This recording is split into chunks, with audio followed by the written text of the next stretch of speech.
नमस्कार दोस्तों, मैं हूं टीआर सर और आप देख रहे हैं जीके करंट अफेयर्स। अब तक आज 24 अप्रैल 2026 है, वह दिन जिसने हमारे गांव को लोकतंत्र की शक्ति दी। आज हम पंचायती राज से लेकर सचिन केसत को और केशवानंद भारती केस के उस फैसले तक की बात करेंगे जिसने हमारे संविधान को सुरक्षित किया। तो चलिए आज के इस ज्ञानवर्धक सफ़र को शुरू करते हैं। यानी 24 अप्रैल ज्ञान का संगम, यानी राष्ट्रीय पंचायती राज दिवस, लोकतंत्र की ज़मीनी हकीकत। यानी 24 अप्रैल 1993 वह दिन जब 73वें संविधान संशोधन अधिनियम 1992 के तहत ग्राम पंचायतों को भारत में पूर्ण संवैधानिक दर्जा मिला। इसकी शुरुआत 2 अक्टूबर 1959 और वह स्थान था नागौर, जो राजस्थान में पड़ता है। पंचायत राज लागू करने वाला भारत का पहला जिला। महत्वपूर्ण समिति LS सिंघवी समिति, इन्हीं की सिफारिश से पंचायती राज को अंततः संवैधानिक रूप प्राप्त हुआ। यानी हम कह सकते हैं पहला राष्ट्रीय पंचायती राज दिवस 24 अप्रैल 2010 को तत्कालीन प्रधानमंत्री मनमोहन सिंह द्वारा घोषित किया गया था। 73वां संविधान संशोधन, इसके द्वारा पंचायतों का संवैधानिक दर्जा दिया गया। भाग, यानी पंचायतों को संविधान के भाग 9 में रखा गया। इसके लिए 11वीं अनुसूची जोड़ी गई। अनुच्छेद 40 ग्राम पंचायत का गठन का निर्देश, यानी DPSP, और त्रिस्तरीय समिति, यानी त्रिस्तरीय ढांचा। हम कह सकते हैं कि भारतीय संविधान की अनुसूचियाँ, स्थानीय स्वशासन का ढांचा, जो आपको ग्राम पंचायत और नगर पालिका के द्वारा, यानी हम कह सकते हैं ग्राम पंचायत जो 73वां संविधान संशोधन जो 1992 में किया गया था, जैसा कि अभी हमने बताया है, और नगर पालिका 74वां संविधान संशोधन जो 1992 में। यह ग्राम पंचायत 11वीं अनुसूची के तहत इसका गठन किया गया था, और नगर पालिका 12वीं अनुसूची। कार्यक्षेत्र 29 निर्धारित विषय हैं। यानी 11वीं अनुसूची में ग्राम पंचायतों की शक्तियाँ, यानी 11वीं अनुसूची को भारतीय संविधान के 73वें संविधान संशोधन अधिनियम 1992 के माध्यम से जोड़ा गया। यह अनुसूची ग्रामीण स्थानीय सरकार, यानी पंचायती राज संस्थानों के कार्यों और शक्तियों का वर्णन करती है। इस अनुच्छेद में कुल 29 विषय, जैसे कि कृषि, भूमि विकास, सिंचाई, पशुपालन, मत्स्य पालन, सामाजिक वानिकी और लघु उद्योग, ऐसे मिला के 29 विषय इनमें डाले गए हैं। वहीं नगर पालिका, यानी 74वां संविधान संशोधन जो 1992 अनुसूची 12वीं अनुसूची में है, और कार्य क्षेत्र के 18 निर्धारित विषय हैं। ये दोनों ऐतिहासिक संशोधन 1992 में पारित हुए, जिन्हें भारत में वे केंद्रीकृत, यानी त्रिस्तरीय शासन व्यवस्था को मजबूत नींव रखी। त्रिस्तरीय ढांचा, यानी ग्राम पंचायत, पंचायत समिति और जिला परिषद। यानी ग्राम पंचायत जो ग्राम स्तर पे, ब्लॉक स्तर पे, यानी पंचायत समिति ब्लॉक स्तर पे, और जिला स्तर पे जिला परिषद होता है। आगे चलते हैं, देखते हैं 24 अप्रैल 1973 भारतीय न्यायपालिका का ऐतिहासिक दिन, यानी केशवानंद भारती केस। भारतीय न्यायपालिका के इतिहास का सबसे महत्वपूर्ण फैसला आज ही के दिन सुप्रीम कोर्ट ने, यानी संविधान के मूल ढांचे का अभूतपूर्व सिद्धांत दिया था। इस फैसले ने स्थापित किया कि संसद के पास संविधान में संशोधन करने की शक्ति है, लेकिन वह इसके मूल ढांचे जैसे लोकतंत्र, धर्मनिरपेक्षता और मौलिक अधिकार को नष्ट या बदल नहीं सकती। यानी हम कह सकते हैं कि भारतीय न्यायपालिका के इतिहास में केशवानंद भारती केस सबसे महत्वपूर्ण और मील का पत्थर माना जाने वाला मामला है। 24 अप्रैल जो 1973 को सुप्रीम कोर्ट द्वारा दिए गए यह फैसला आज भी भारतीय लोकतंत्र और संविधान की रक्षा सबसे बड़ा कवच है। अब तक की सबसे बड़ी संवैधानिक पीठ यानी 13 जजों ने इस मामले की सुनवाई की थी और इनके मुख्य न्यायाधीश एस सीकरी थे। आगे चलते हैं, देखते हैं 24 अप्रैल के कुछ भारत और विश्व के ऐतिहासिक घटनाएं और इनसे संबंधित यानी मास्टर ब्लास्टर सचिन तेंदुलकर ने मुंबई में जन्मा और क्रिकेटर के भगवान और भारत रत्न पाने वाले पहले खिलाड़ी यानी 1973 को मुंबई में जन्मे यानी क्रिकेट जगत के भगवान कहे जाने वाले सचिन तेंदुलकर का जन्म 24 अप्रैल 1973 यानी मुंबई में हुआ था। यह केवल एक खिलाड़ी ही नहीं बल्कि करोड़ों भारतीयों की भावना है। उन्होंने क्रिकेट के लगभग हर पहलू को अपने बड़े रिकॉर्डों में तब्दील किया और शतकों के शतक, सर्वाधिक रन, पहला दोहरा शतक, विश्व कप 2011 की जीत में अहम भूमिका निभाई।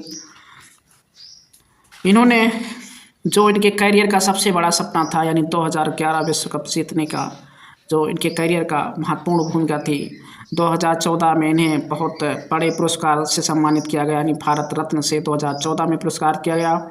1997 में राजीव गांधी खेल रत्न और 2008 में पद्म श्री पुरस्कार से सम्मानित किया गया। 2022 यानी विजडन क्रिकेटर यानी 2002 में विजडन ने डॉन ब्रैडमैन के बाद सर्वाधिक दूसरे महानतम टेस्ट बल्लेबाज के रूप में स्थान दिया। 1990 नासा द्वारा अंतरिक्ष के गहरे रहस्यों को सुलझाने के लिए हबल स्पेस टेलीस्कोप का ऐतिहासिक प्रक्षेपण और 2013 यानी बांग्लादेश का राणा प्लाजा हादसा, एक इमारत गिरने से 1100 प्लस श्रमिकों की मौत, जिसने वैश्विक स्तर पर श्रमिक अधिकारों की गंभीर बहस छेड़ दी।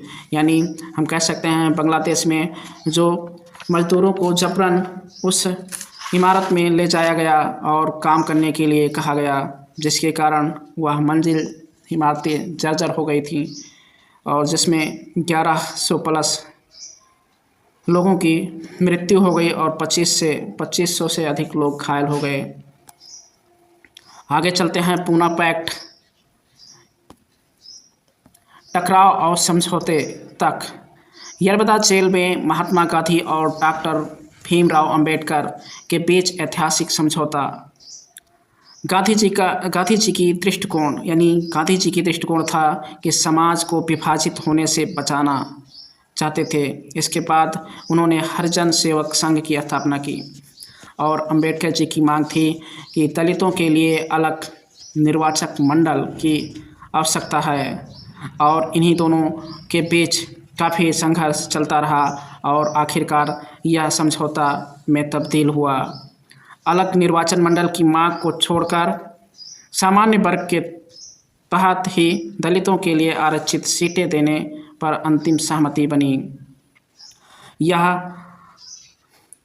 यह पैक्ट सांप्रदायिक पंचायत यानी 16 अगस्त 1932 को ब्रिटिश प्रधानमंत्री रैमजे मैकडोनाल्ड ने सांप्रदायिक पंचायत की घोषणा की, जिसमें दलितों को हिंदुओं से अलग मानकर उनके लिए पृथक निर्वाचक मंडल की व्यवस्था की गई थी।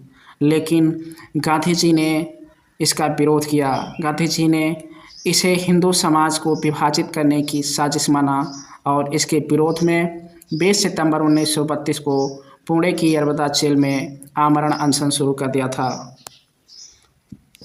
आगे चलते हैं, करंट अफेयर्स से कुछ महत्वपूर्ण बातें देखते हैं। प्रौद्योगिकी यानी डिजिटल पंचायत मिशन 2.0 केंद्र सरकार ने 24 अप्रैल 2026 को सभी ग्राम पंचायतों को 100% यानी 100% हाई स्पीड ब्रॉडबैंड से जोड़ने के लिए चरण का सफलतापूर्वक शुभारंभ किया।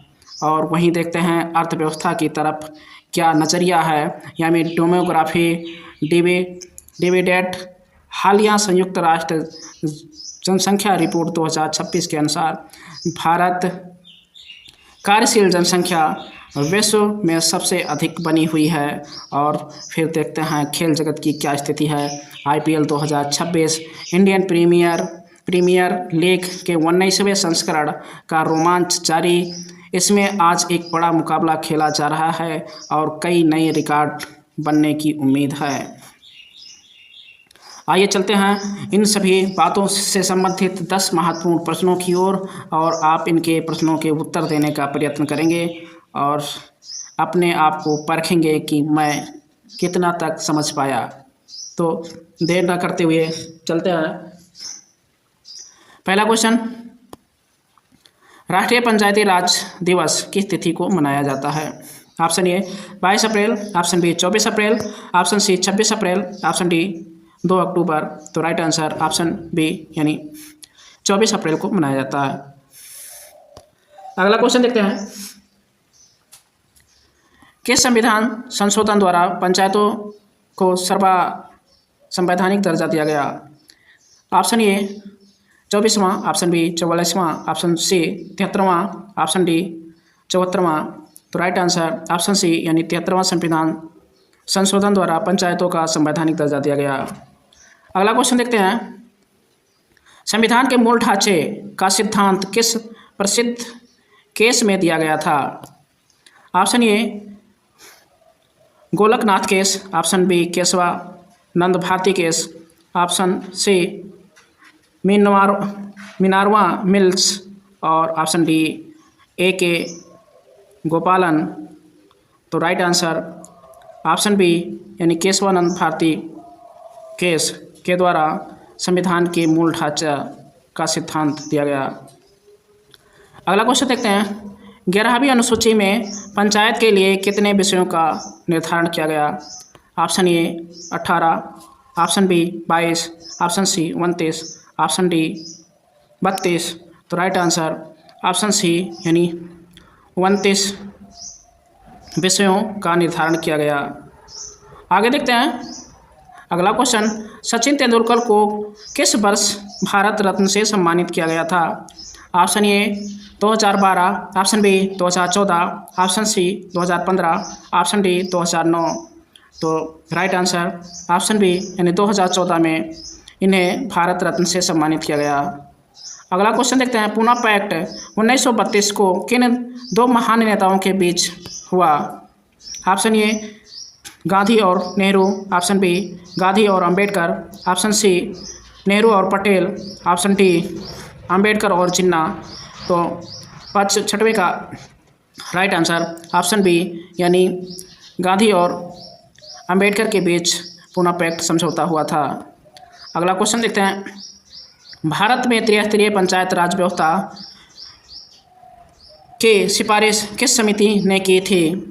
Option A Ashok Mehta, option B Balwant Rai Mehta, option C Singhvi समिति, ऑप्शन डी सरकारिया आयोग। तो 7वें का राइट आंसर ऑप्शन बी यानी बलवंत मेहता समिति के सिफारिश से त्रिस्तरीय पंचायत राज की व्यवस्था की गई। अगला क्वेश्चन देखते हैं। हबल टेलीस्कोप किस वर्ष अंतरिक्ष में प्रक्षेपित किया गया था? 1985, option B 1990, option C 1995, option D 2000। तो 8वें का राइट आंसर ऑप्शन बी यानी 1990 में किया गया था। अगला क्वेश्चन देखते हैं। परीक्षा उपयोगी प्रश्नों से संबंधित यानी अगला क्वेश्चन यानी 2026 में IPL का कौन सा संस्करण खेला जा रहा है? ऑप्शन ए 17वां, ऑप्शन बी 18वां, ऑप्शन सी 19वां, ऑप्शन डी 20वां। तो राइट आंसर ऑप्शन सी यानी 19वां संस्करण खेला जा रहा है। अगला क्वेश्चन यानी भारतीय पंचायती राज व्यवस्था अपनाने वाला पहला राज्य कौन सा था? Option A Uttar Pradesh, option B Madhya Pradesh, option C Rajasthan, option D Andhra Pradesh. तो 10वें का राइट आंसर ऑप्शन सी यानी राजस्थान। इस तरह से 10 क्वेश्चनों का यह सीरीज समाप्त हुआ और आप अपने आप को परखने के लिए आपका स्कोर क्या रहा आप इसको कमेंट में बताएंगे और उसका जवाब देंगे। तो इस तरह से 10 क्वेश्चनों का यह सीरीज समाप्त हुआ। अगले दिन हम मिलेंगे सभी को। जय हिंद। और निरंतर अभ्यास ही सफलता की कुंजी है। तो आगामी परीक्षाओं के लिए आप अभ्यास करते रहिएगा। ध्यान दें, बलवंत राय मेहता समिति ने त्रिस्तरीय ढांचे की सिफारिश की थी जब LM सिंघवी समिति की सिफारिश पर पंचायतों को संवैधानिक दर्जा मिला था। तो इस तरह से 10 क्वेश्चनों के यह आंसर हैं और आप इसको अपने आप को परख कर, और परीक्षा की दृष्टि से काफ़ी महत्वपूर्ण है। तो मिलते हैं अगले दिन। सभी को जय हिंद।